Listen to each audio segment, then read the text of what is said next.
Bom dia, Segunda Igreja Batista em Itaquera. É um prazer mais uma vez podermos estar com os irmãos em nossa escola bíblica dominical para mais uma vez aprendermos aquilo que Deus tem preparado para cada um de nós.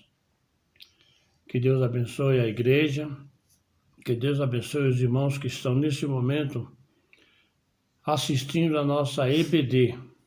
Que nós possamos sempre com alegria podermos estar juntos, para juntos podermos fazer aquilo que Deus tem preparado para cada um de nós. Nós vamos nesse momento ler a palavra de Deus no livro de Filipenses capítulo 2, versículos de 1 a 11. Leamos. A humildade cristã. Se por estarmos em Cristo, nós temos alguma motivação, alguma exortação de amor, alguma comunhão no Espírito, alguma profunda afeição e compaixão, completem a minha alegria, tendo o mesmo modo de pensar, o mesmo amor, um só Espírito e uma só atitude. Nada façam por ambição egoísta ou por vaidade, mas humildemente considere os outros superiores a si mesmos. Cada um cuide não somente dos seus interesses, mas também dos interesses dos outros.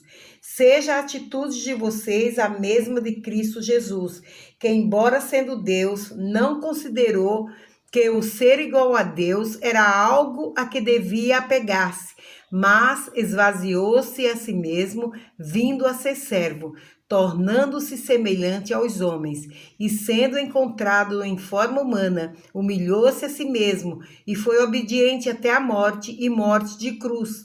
Por isso Deus o exaltou à mais alta posição, e lhe deu um nome que está acima de todo nome, para que ao nome de Jesus se dobre todo o joelho nos céus, na terra e debaixo da terra, e toda língua confesse que Jesus Cristo é o Senhor, para a glória de Deus Pai. Amém. Vamos falar com Deus. Eterno e glorioso Deus, Pai nosso que estás nos céus, exaltado para sempre seja o teu santo e excelso nome. Queremos nesta manhã, ó Pai, te agradecer por tudo quanto tens feito conosco, com a tua igreja. E queremos te pedir, ó Pai, que continue abençoando a tua igreja neste dia, em tudo que há de ser realizado em teu nome, especialmente o culto à noite, que nesta noite nós possamos ver mais uma vez o teu nome sendo glorificado e podemos, ó Deus, ouvir a tua palavra falando aos nossos corações. Abençoa-nos, é o que nós te pedimos em nome de Jesus. Amém. Nós vamos nesse momento ouvir uma música em louvor ao nosso Deus.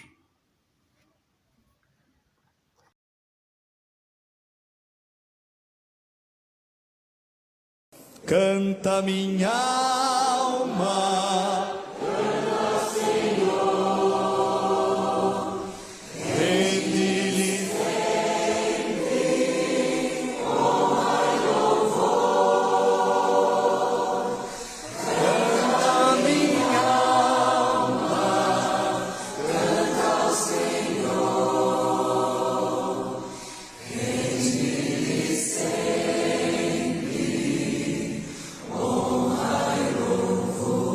Agora com entusiasmo. Que segurança são de Jesus, eu já desfruto bênçãos da luz, sei que herdeiros são de meu Deus, Ele me leva à glória do céu. Canta minha alma, canta minha alma, canta ao Senhor.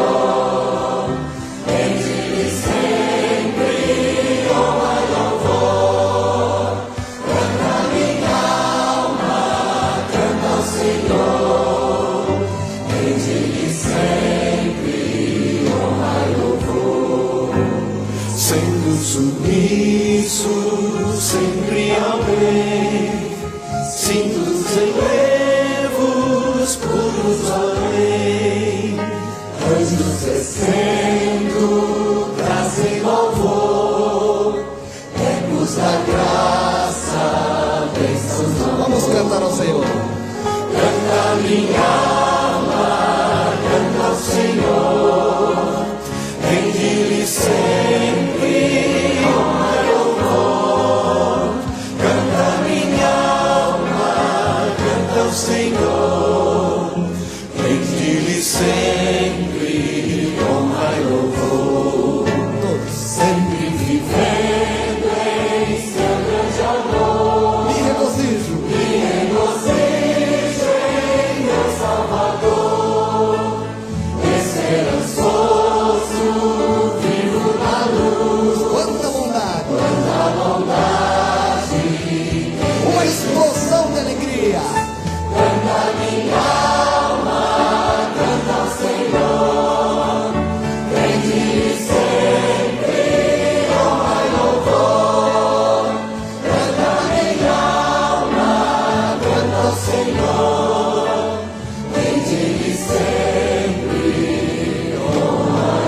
Bom dia, meus amados irmãos.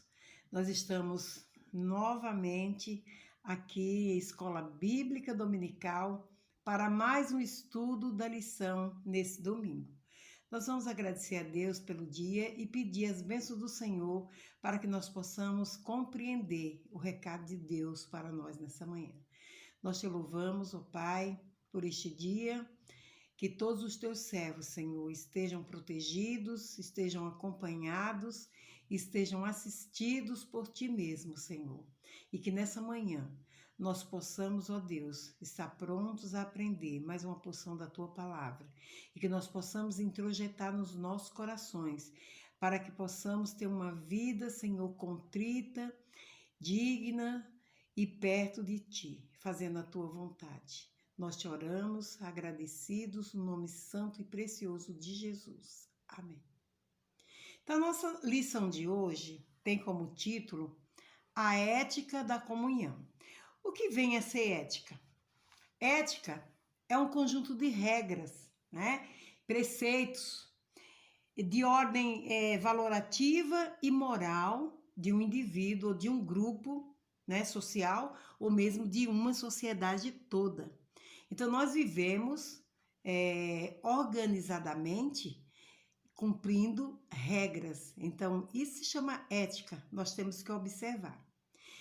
E a ética da comunhão. E comunhão? O que vem a ser comunhão? Comunhão é a sintonia de sentimentos, né? De modo de pensar, agir ou de sentir. É a identificação. Então, a nossa lição de hoje está baseada em Filipenses 2, de 1 a 11. Eu gostaria que os irmãos lessem esse texto, né?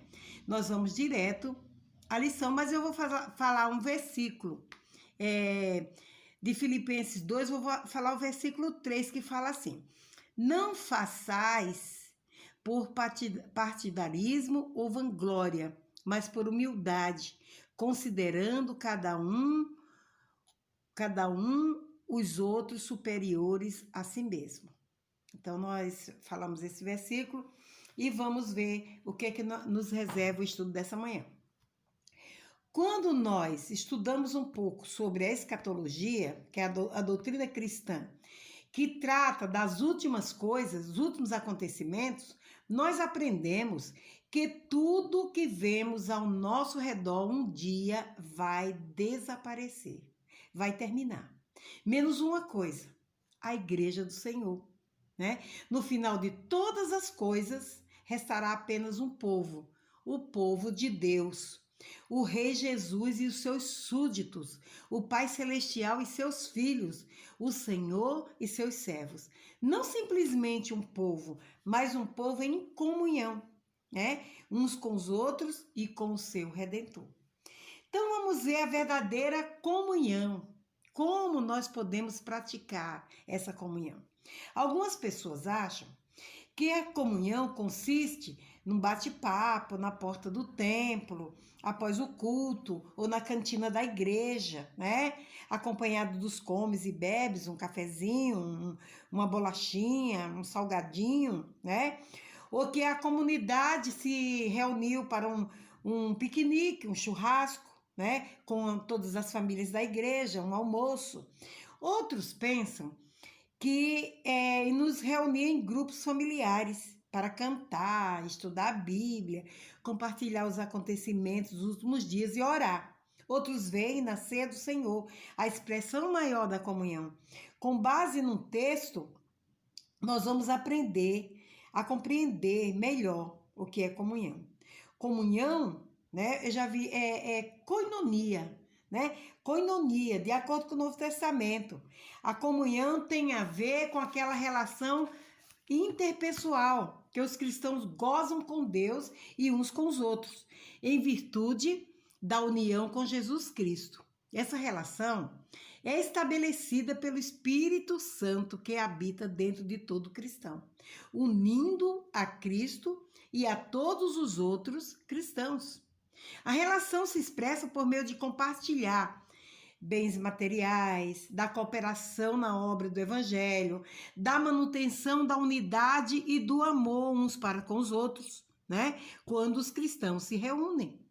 O exemplo clássico é encontrado em Atos 2, de 41 a 47, né? Você deve analisar esse exemplo e notar as várias características da comunhão, né? Olha, quais as expressões indicativas de uma relação íntima entre os cristãos e o Senhor? Quais as expressões indicativas de que os cristãos compartilhavam bens materiais entre si? Quais os indícios de que estava havendo cooperação na obra do Evangelho? Que provas você encontra de que aqueles irmãos, ao se reunirem, mantinham unidade e amor? Vocês lembram daquela expressão? E eles tinham tudo em comum. Tudo quer dizer tudo mesmo. Tudo em comum. Eles compartilhavam uns com os outros, né? O alimento, os bens materiais, né? E eles tinham tudo em comum. E quais são as características dessa comunhão? A comunhão tem algumas características, algumas já observadas ali no texto do livro de Atos, capítulo 2, né? Outras aparecem em diversos trechos do Novo Testamento. Podemos afirmar que a igreja apresenta essas marcas, está experimentando a comunhão no sentido bíblico da palavra. Se faltarem as características, a igreja estará passando por uma crise de comunhão, né? Então vamos ver as marcas dessa comunhão. Os cristãos dedicam tempo a estarem juntos para estudar a palavra de Deus, compartilhar experiências, tomar a ceia do Senhor. Está em Atos 2, no verso 42. Os cristãos têm prazer em compartilhar os seus bens materiais com irmãos necessitados. Atos 2, 45, segundo aos Coríntios 8, 3. Os cristãos são unidos pelo Espírito Santo, segundo aos Coríntios 13, 13. Os cristãos cooperam com a obra do Evangelho, Filipenses 1 e 5, Hebreus 13, 16. Os cristãos compartilham com as alegrias e os aspectos cotidianos da vida como verdadeiros amigos. Atos 2,46. Os cristãos sentem alegria e expressam louvor. Atos 2, 46, 47. Os cristãos também confessam os pecados e recebem a purificação do sangue de Jesus Cristo para manter a unidade e o amor. 1 João 1, 3, 6 e 7. Então, e qual o fundamento da comunhão? Olhando lá no livro de Filipenses 2, de 1 a 11, nós podemos afirmar que a comunhão com Cristo é a fonte da comunhão entre os irmãos. A riqueza e o exemplo da vida de Jesus Cristo nos dão o caminho para a comunhão verdadeira e duradoura. No primeiro momento, afirmamos que a nossa própria ligação com o Senhor, cria uma atmosfera, um ambiente de amor e de interesse pelos outros. Porque vivendo em comunhão com Cristo, não seremos motivados pela ambição pessoal, nem pela altivez do coração. Filipenses 2, 3 e 4, que costuma destruir qualquer comunhão. Nossa comunhão com o Senhor tirará de nós a tendência carnal de buscarmos sempre os nossos próprios interesses e nos ajudará a tratar o próximo com mais respeito e o devido valor. Considerar, cada um dos outros superiores a nós mesmos só é possível mediante a graça e a ação direta do Espírito do Senhor em nosso coração. Ao nos convidar, tendo em vós o mesmo sentimento que houve também em Cristo Jesus, o apóstolo Paulo nos mostra que o exemplo de Cristo é a segunda parte do fundamento da verdadeira comunhão. O que ele fez, Ele não julgou que o fato de ser Deus fosse algo que não pudesse abrir mão, Está em Filipenses 2,6. Então, veja, ele antes a si mesmo se esvaziou, assumindo a forma de servo, a si mesmo se humilhou. Filipenses 2, 7 e 8. Faz-se necessária uma pergunta muito importante. Ele se esvaziou do quê?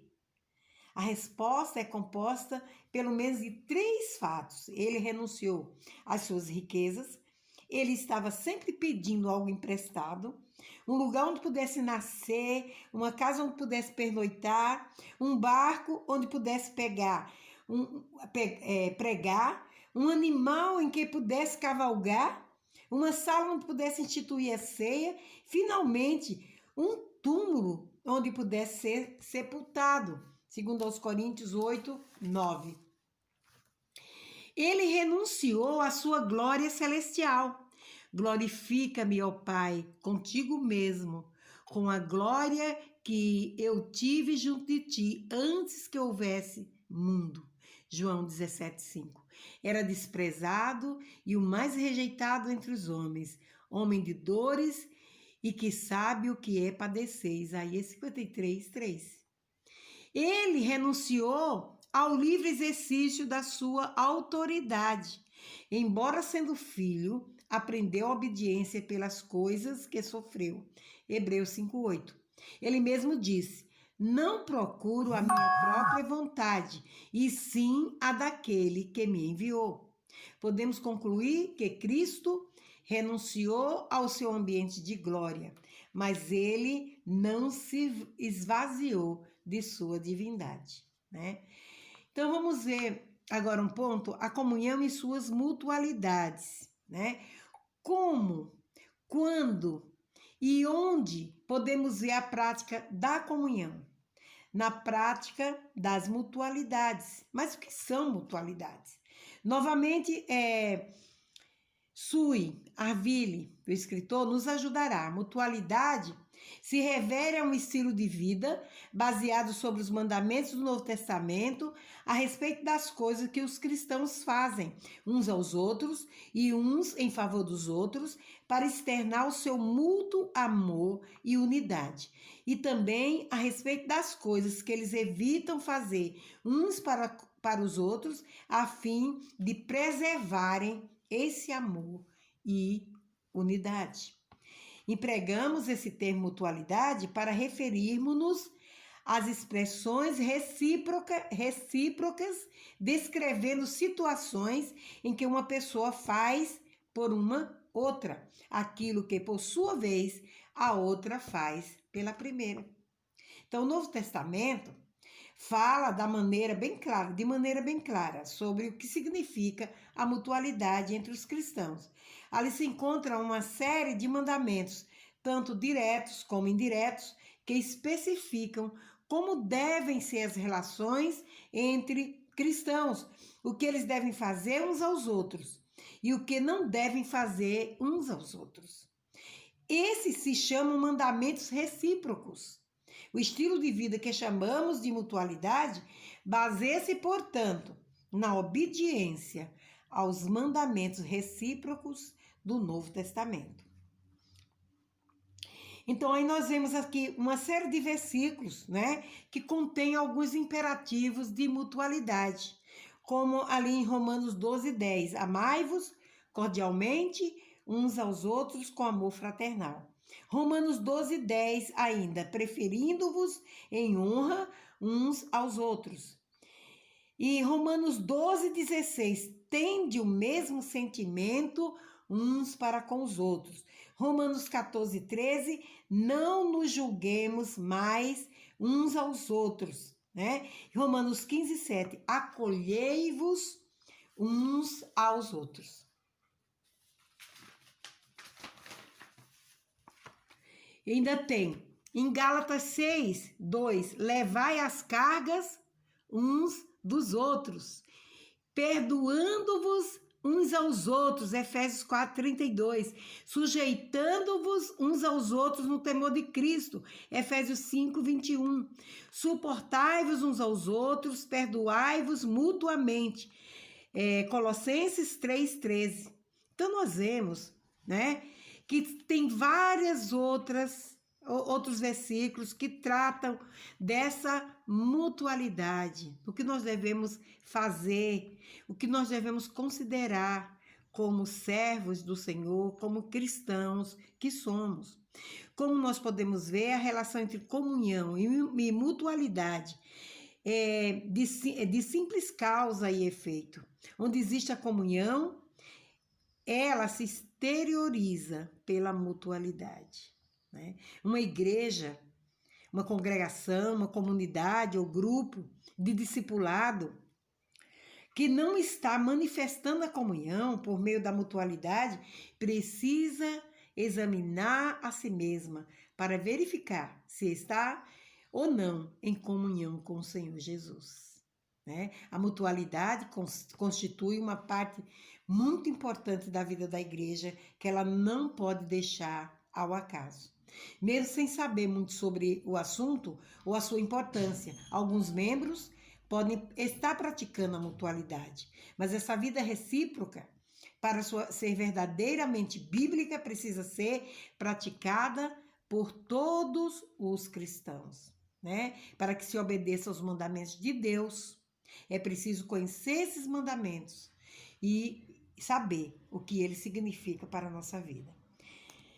Então vejam só, essa lição de hoje muda algumas coisas, né? Alguma forma da gente pensar, da gente conceituar a comunhão. A vida de Jesus nos ensina que nós não podemos ter plena comunhão com os nossos irmãos se não estivermos dispostos a renunciar a nós mesmos, né? Você concorda, meu irmão, com essa afirmação? Será que temos colocado em prática pelo menos 3 dessas mutualidades da lista apresentada na lição?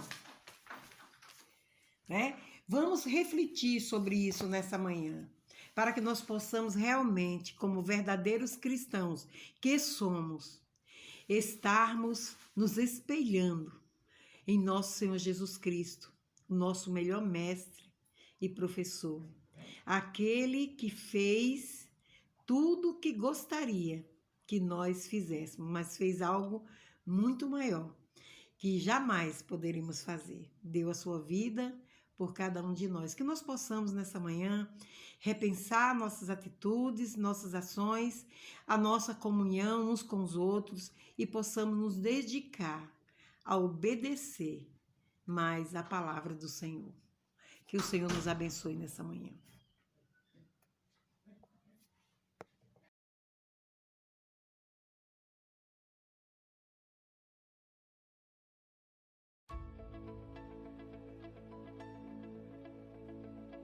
Olá, querida igreja, queridos irmãos, um prazer enorme estar aqui falando com vocês.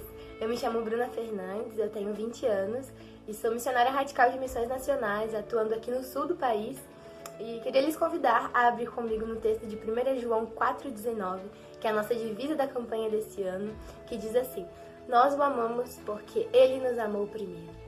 Que grande alegria poder compartilhar esse texto com vocês, de vermos que nós todos nesse país estamos unidos no mesmo amor, na mesma fé, na mesma visão, que é de ganhar a nossa pátria para Cristo. Esse texto nos convida, nos traz esse chamado de amar aos nossos irmãos, de amar as pessoas que estão ao nosso redor, porque Ele nos amou primeiro.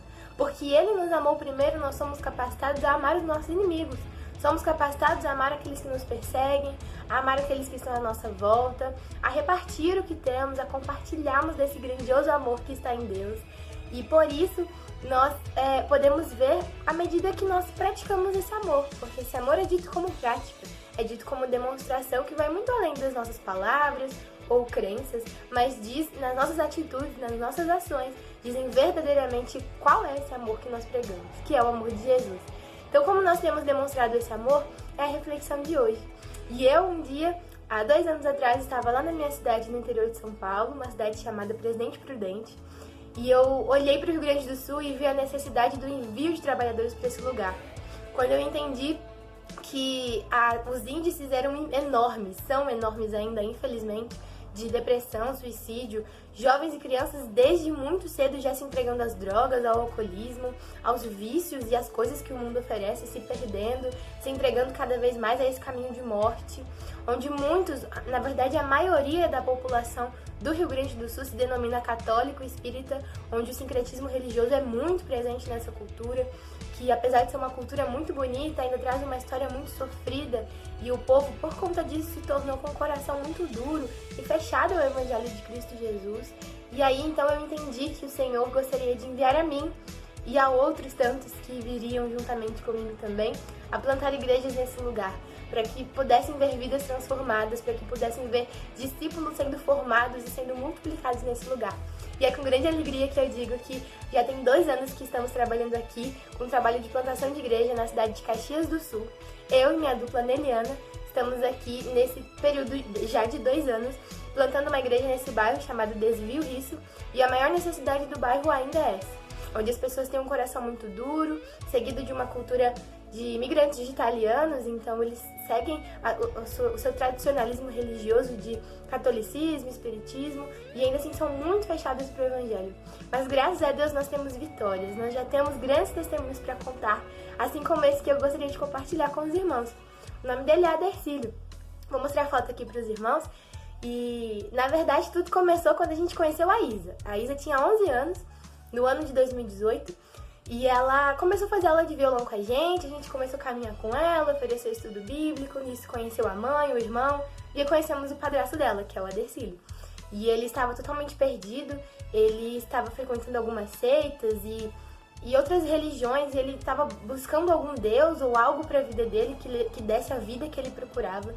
E ele mesmo se entregou a terreiros de umbanda, de candomblé, e ele não se sentia bem, ele não se sentia satisfeito, porque ele não encontrava salvação para a vida dele.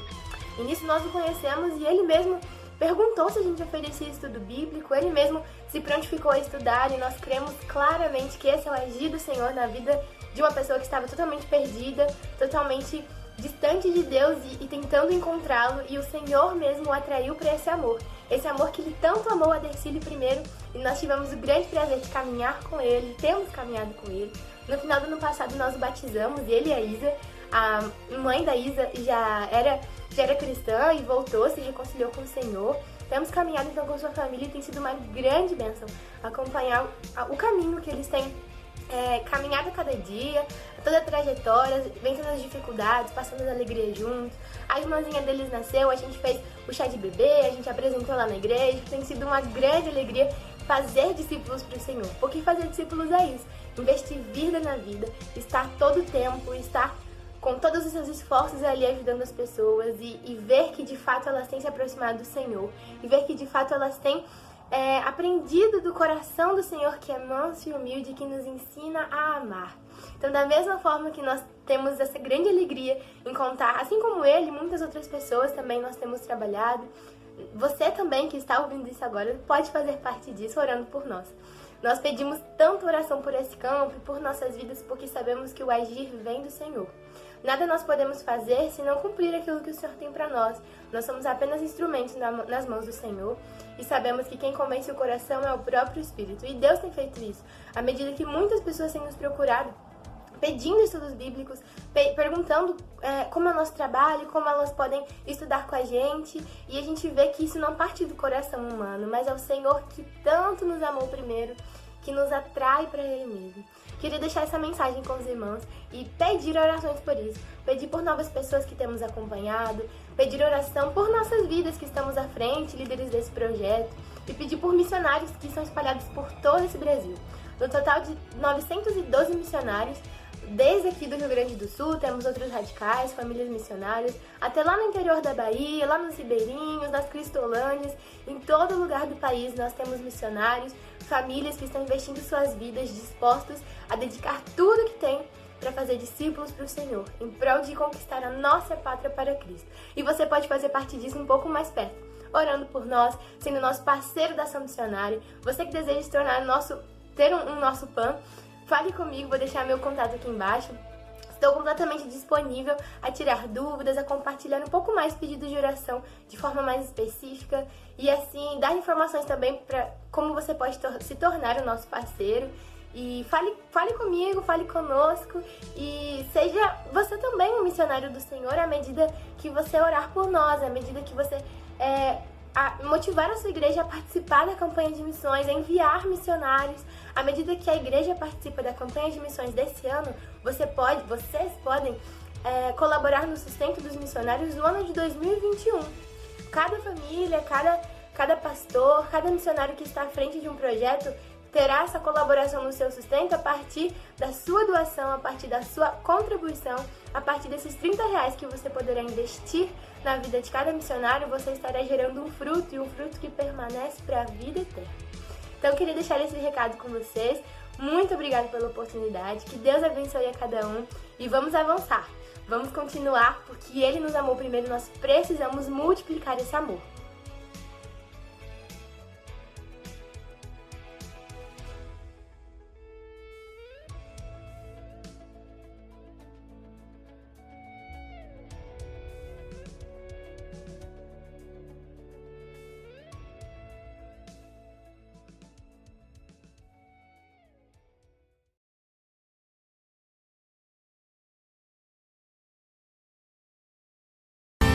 Porque dele, por ele, para ele são todas as coisas. Porque dele, por ele, são todas as coisas. Porque dele, por ele, para ele são todas as coisas. Então toda honra, toda glória seja dada a Ele. A Ele a glória, a Ele a glória, a Ele a glória, para sempre, amém. A Ele a glória, a Ele a glória, a Ele a glória, para sempre, amém. Quão profundas riquezas o saber e o conhecer de Deus. Quão profundas riquezas o saber e o conhecer de Deus. Quão insondáveis, Senhor, são os seus juízos. Quão insondáveis.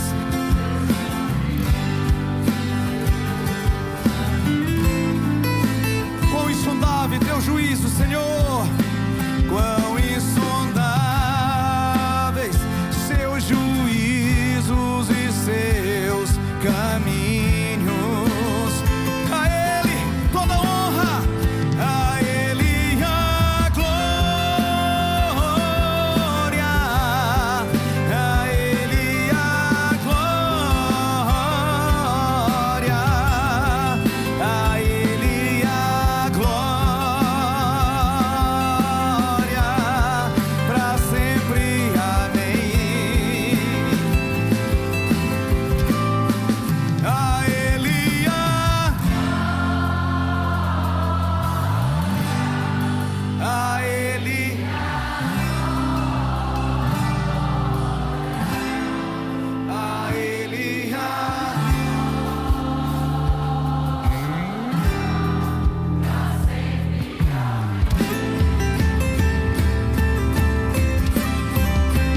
Ele a glória,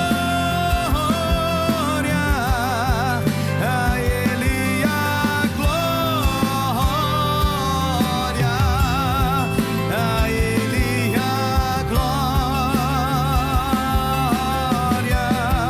para sempre, amém. Para sempre, amém. Para sempre, amém. Para sempre, amém.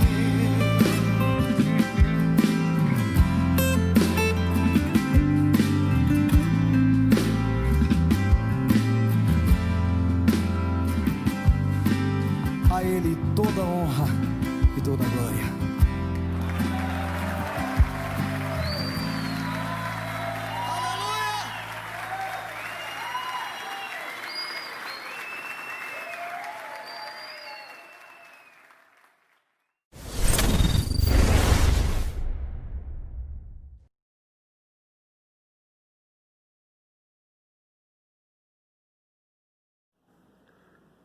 Bom dia, meus amados irmãos. A graça e a paz esteja com todos vocês. Que a paz do Senhor Jesus esteja com a sua casa nesse dia domingo, né? Nesse dia que o Senhor está nos concedendo mais um dia maravilhoso. Cantemos ao Senhor, louvamos o teu nome, exaltamos o nome do Senhor Jesus por tudo aquilo que Ele é, por tudo aquilo que Ele tem nos feito, né? Ao Senhor toda a honra e toda a glória. Nós devemos estar exaltando o nome do nosso Deus. Ao Senhor Jesus, toda a honra e toda a glória. Vamos nesse dia, nesse domingo, mais um dia que o Senhor está nos concedendo, nesse encerramento do EBD, depois de nós termos visto o estudo que o Senhor nos permitiu que nós víssemos, né? Os irmãos foram abençoados, louvado seja o nome do Senhor Jesus. Então nós já fomos abençoados pelos estudos, e agora nós vamos também ser abençoados com o texto da palavra de Deus. Quero deixar para você, meu amado irmão, minha amada irmã, um texto da palavra de Deus nessa manhã.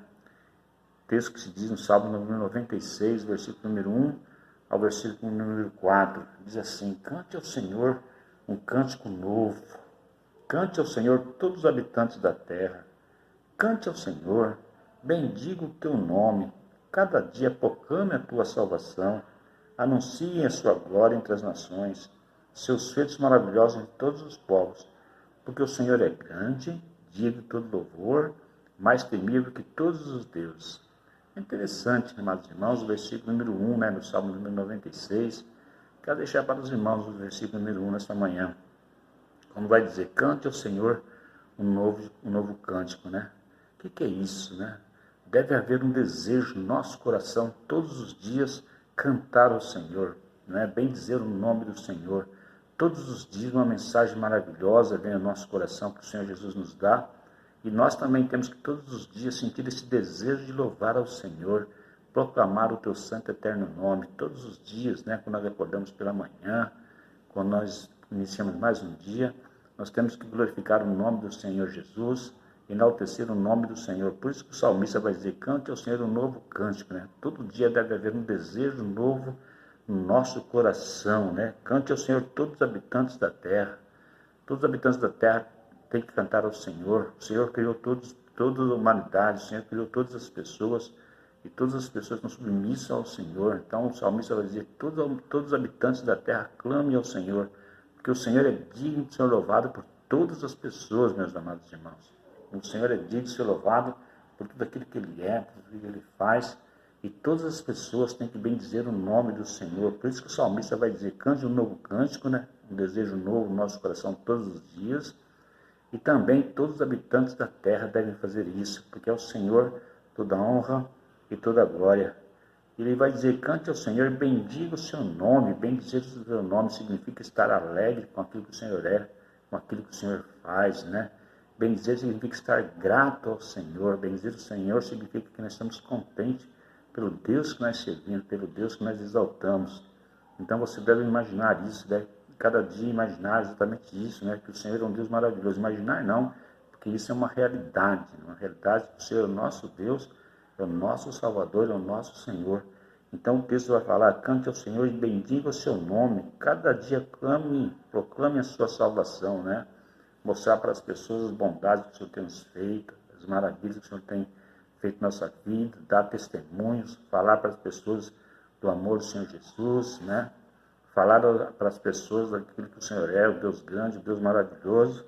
Então o salmista está falando exatamente sobre isso, né? Cada dia clame ao Senhor a sua salvação, proclame ao Senhor a sua salvação, anuncie as suas glórias entre as nações, o mundo inteiro vai ficar sabendo, né? Que o Senhor é Deus, é o único Deus, é o Deus que nós servimos. Por isso nós temos que nesse dia proclamar o nome do Senhor Jesus, bendizer o nome do nosso Deus, e deve haver essa alegria no nosso coração, né? Como diz o versículo número 1, cante ao Senhor um novo cântico. Essa alegria deve estar dentro do nosso coração a cada dia, para que o nome do Senhor seja enaltecido, glorificado. E ele vai dizer lá no versículo 1004, porque o Senhor é grande, né? Grande é o Senhor. Grande, nós temos um hino que fala sobre isso, né? Grande é o Senhor em quem nós temos o louvor. Nós temos, né, esse hino que nós cantávamos muito sobre o Senhor Deus, um Deus grande, um Deus maravilhoso. E o texto vai falar exatamente sobre isso, né? Se Deus é grande, se Deus é bondoso, se Deus é maravilhoso, se Deus está acima de todos. Que Deus possa nos abençoar, amados irmãos, nesse dia. Que Deus abençoe sua casa, que Deus abençoe sua família, que Deus abençoe seus filhos, mais uma vez, para a honra e glória do nome do nosso Deus. Amém? Que Deus os abençoe.